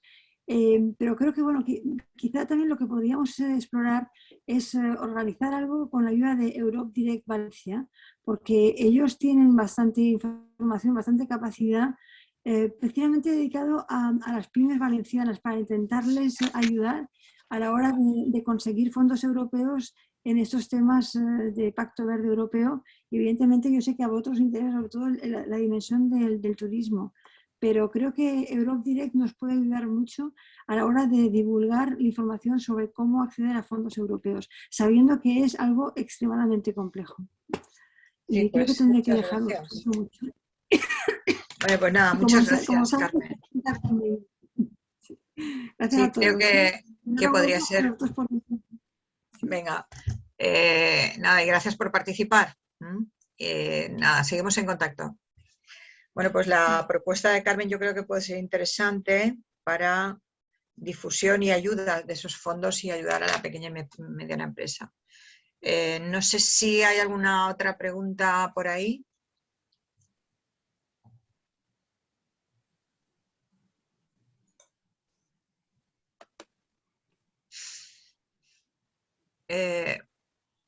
Bueno, pues creo que llevamos ya casi 2 horas conectados. Nos faltan apenas menos de 15 minutos para cubrir las 2 horas. Creo que ha sido largo, creo que ha sido interesante porque hemos dado una barrida a un tema que es muy actual y que nos va a condicionar el futuro, sobre todo a las pequeñas y medianas empresas que para mí siguen siendo, digamos, objeto de preocupación especial, ¿no? Por lo que viene, por lo que se nos viene, como se dice popularmente, y por las posibilidades o las dificultades que tienen a veces de acceder a fondos, a financiación para hacer la transformación necesaria. Este webinar, jornada, seminario, como lo queráis llamar, ha sido un inicio, ha sido una primera aproximación al tema. Yo creo que además los que han participado o los que lo verán después, que yo ya sé que hay mucha gente que está esperando a tener tiempo para ver la grabación, porque me lo han comentado. Bueno, pues cualquier sugerencia, cualquier iniciativa, cualquier pregunta, por favor, será muy bienvenida y la cogeremos. Cualquier necesidad, además, que tengan las pequeñas y medianas empresas, yo creo que sea una forma de vehicular. Así es que, bueno, pues muchísimas gracias a todos y gracias por asistir, gracias por participar y por el tiempo que habéis dedicado. Muchas gracias. Gracias. Gracias. Gracias. Gracias, Juan Carlos.